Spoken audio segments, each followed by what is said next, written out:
All right, we're going to do another narration style video here. So in the last video, if you watched it, I talked about how the death of the modern car scene is a symptom of a much larger problem. If you didn't see that video, go back and watch it. It's much longer, but it gives you a little bit of a brief rundown of who I am, what I do, and what we're going to kind of start talking about on this channel a little bit more often. Getting right into it. Modern cars are designed to break. We'll get into some real examples later. First, let's start about the over-engineering and the impracticality of modern cars and how they are designed to hurt your wallet, to further inconvenience you, and make your life a living hell at the end of the day. So most modern cars now are over-engineered in one way or another. So you have the new Hondas now, you have the new Subarus, where they all went to direct injection. For those of you who don't know what that is or how that works, a simple explanation on how direct injection works and what it is. It's the way fuel is delivered into the car. So over 10 years ago, maybe, most cars were what we call port injected. So what that was, fuel used to be sprayed into the intake port before the cylinder head. Now it's sprayed directly into the combustion chamber and it bypasses those intake valves. So in return, the fuel technically used to clean those valves, so because they would be getting washed over with fuel in the process. Now, as a result of it being sprayed directly in the combustion chamber, you get something called carbon buildup. So what that's going to do is it's going to create a thick carbon buildup, like a black soot material, basically a residue that's going to decrease the performance, horsepower, and just overall effectiveness performance-wise of the vehicle. And it's going to create potential further issues to the car as a whole if you don't get this addressed and taken care of. Modern manufacturers justify this method of fuel delivery by stating it's more economical, and it is in terms of fuel mileage, but it's also much more of a robust, expensive, complex system to maintain. It requires more expensive fuel pumps, more expensive lines, delivery systems. It's a much more complex system that most people would prefer that we do away with on your everyday driver. For instance, getting into how this relates to what I was saying, your average modern car these days, like the Honda base model Honda Civic, not only did we decide to strap a turbo to it and decrease the longevity of a once very reliable engine, one of the most reliable engines ever produced were in the Honda Civic. We decided to strap a turbo on it, but we also decided to direct inject it. So that's just one given example of what I mean by things are overstated, over complex, and made and designed to hurt your wallet at the end of the day. You're the one after 70, 80, 90,000 miles that has to foot $1,000 plus bill to clean off your valves to get that carbon out and get your car back to a functioning state of when you bought it for no reason. That's just one example. Let's get into some more. Let's get into oil viscosity next, and this one will come with a real-life example. On most modern cars now, the viscosity of the oil is becoming extremely thin, and this is a way to increase gas mileage. And while it does, you're sacrificing reliability in the long term of your car. So what I mean by that is on these newer cars, and I'm going to give an example. My mother bought a 2024 Toyota Corolla Cross, okay? Toyota, always known for creating some of the most reliable vehicles ever. It's been solid so far for her, luckily. And she asked me to change her air filters in it. You know, I do the routine stuff on it for her, brakes, whatever she needs. I always do that for her cars. So, oh, can you change the air filter? So I change it. And I decide to just check her oil for her. You know, why not? Just to look over the car. And I noticed the oil cap says OW8. I pull the dipstick and the oil is burnt. Like, I mean bad. And usually she's pretty good about this stuff because I'll get on her like, hey, take care of your cars, whatever. And I asked her when the last time she had it changed was. She says, oh, I got it done like 3,000, 4,000 miles ago. I'm going to go back in 1,000. I do it every 5,000. Okay. So in turn, it's not rocket science. But for those of you who don't, maybe watching this video that don't know cars, if the viscosity of the oil is thinner, especially that thin, I didn't even know that was a thing personally, like 0W8. I had no idea that was a thing. Because that's basically water. When it's that thin, it's going to burn quicker. And what really gets me, is that these manufacturers are giving you a recommended service interval for oil changes now at 10,000 miles, as opposed to what used to be 3, 4, and 5,000 with even synthetic was recommended still at 5,000, but when we were doing conventional, it was still 3, 4, 5,000 miles typically. So they're in turn wanting you to have future problems with your engine. Another example, this falls deeper too, into much deeper subject. I'm going to do a separate video on this in particular in terms of manufacturers' standards now and how those have lowered.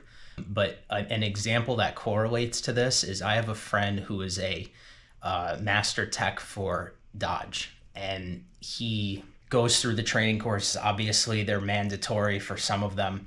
And he told me something that I couldn't comprehend. I really just couldn't. But basically, he was explaining how in one of their training tutorials on some of the newer Jeep Grand Cherokees, they always have to tell their techs or service advisors what spec things are and what is an acceptable spec or acceptable wear tolerance on a certain part. And they were told that it's acceptable for a brand new Jeep Grand Cherokee, brand new, to eat a quart of oil in between oil changes, that's acceptable. That's a whole other story. That's a whole other topic.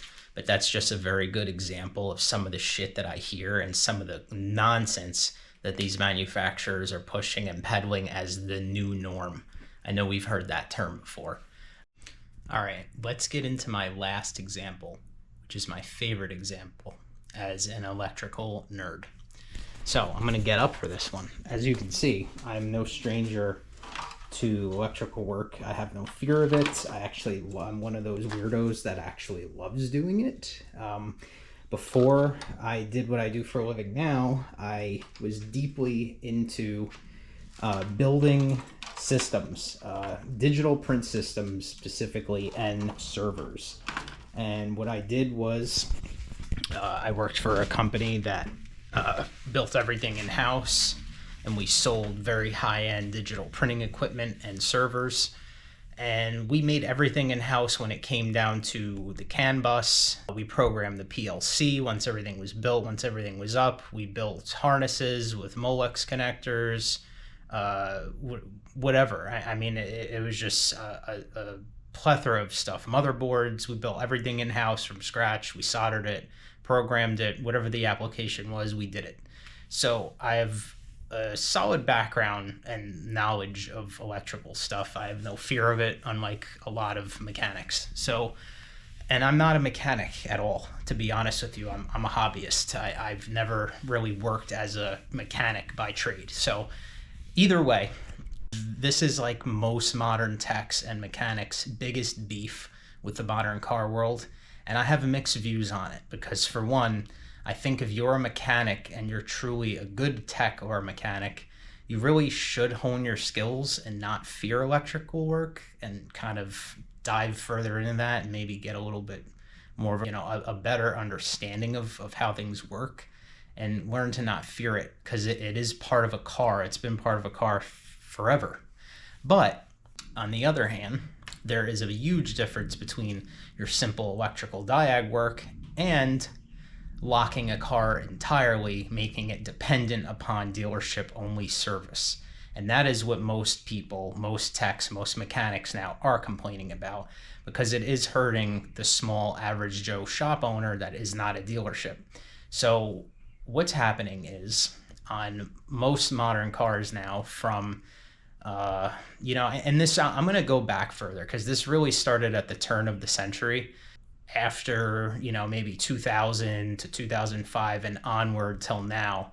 Most cars, when you did a simple swap, let's say it was a transmission swap, things needed to be reprogrammed. That's kind of when things started to get a little bit more complex for your average mechanic. But now, what people are complaining about, and it's a huge, huge problem, is when you bring the car into service, literally anything, even down to, I watched a video on a tech that was saying on a modern Volvo, I think it was an S80, they changed a turn signal bulb and the car needed to have the ECU reprogrammed for that after the bulb was changed. So things like that are completely absurd, and they go right into that topic of right to repair, taking away a person's ability to work on their own vehicle. Yes, can you still do it? Sure. But the price that they're putting on this technology for your average shop owner, private shop owner to obtain and use effectively is so, the prices are so absurd for the little amount of clients that they're going to have with that. It's not worth it. And then also the software is glitchy. It only wants dealerships to be able to use it. It doesn't want private shops to be able to use it. That's the goal. That's why they're making things the way that they're making them. They're not going to make it easy for you. So it's a huge problem. That's probably my biggest thing, like electronically locking brakes, ECUs, whatever it may be. It's a huge issue, and I do have to side and agree with anybody that feels like it's bullshit, because it is. It really is. And listen, there are people, you guys would be surprised for your actual, if there's any car people watching this or mechanics in the industry. I know it sounds like it's not that big of a deal sometimes because, people don't mind. They'll just take their car to the dealership.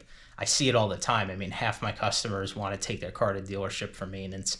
But that's the bigger issue here, is that they have, sooner or later, they have you because it's a monopoly. So they're going to be able to charge excessive labor rates, whatever they want. They're going to charge you whatever they want.